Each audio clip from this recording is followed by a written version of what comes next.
The 8th of April 2025 Current Affairs Bilingual One-Liner 1. हाल ही में श्रीलंका का सर्वोच्च नागरिक सम्मान श्रीलंका मित्र विभूषण किसे प्रदान किया गया? Who has recently been awarded Sri Lanka's highest civilian honor, Sri Lanka मित्र विभूषण? प्रधानमंत्री नरेंद्र मोदी जी। 2. 2025 में भारत में सबसे तेज आर्थिक विकास दर किस राज्य ने दर्ज की? Which state recorded the highest economic growth rate in India for 2025? Tamil Nadu. 3. Tamil Nadu के किस जिले में सोमगिरी पहाड़ियों पर राजराजा चोल से संबंधित शिलालेख खोजा गया? In which district of Tamil Nadu was an inscription related to Rajaraja Chola found atop Somgiri Hills?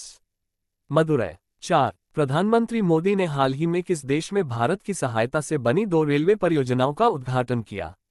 PM Modi recently participated in the inauguration of 2 railway projects built with Indian assistance in which country?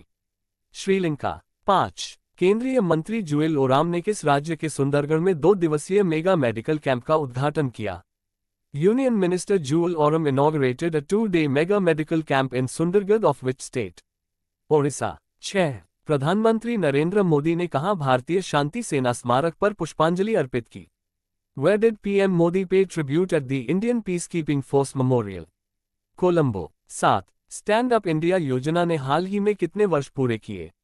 Recently, how many years of Stand Up India program have been completed? 9 वर्ष।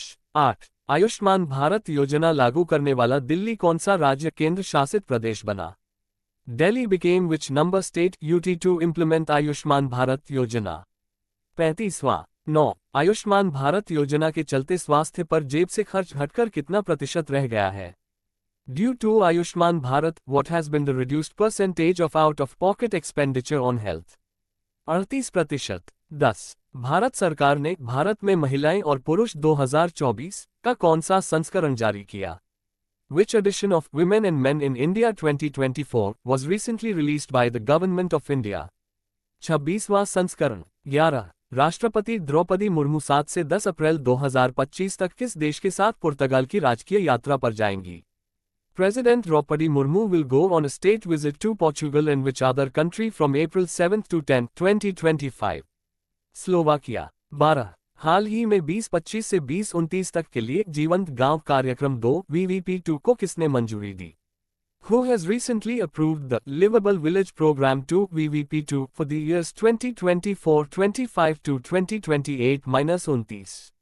मंत्रिमंडल। 13. एक report के अनुसार 2047 तक भारत में कोयला आधारित ताप विद्युत का कितना प्रतिशत हिस्सा रहेगा? According to a report, what will be the percentage share of coal-based thermal power in India by 2047? 37%। 14. हाल ही में DRDO और किसने मिलकर ओडिशा से MRSAM के 4 सफल परीक्षण किए? Recently, DRDO and which organization jointly conducted 4 successful MRSAM tests from Odisha? भारतीय सेना। 15. हाल ही में बिम्स्टेक की अगली अध्यक्षता किसे सौंपी गई है? Recently, the next chairmanship of BIMSTEC has been officially handed over to whom? Bangladesh. Target 1000 like.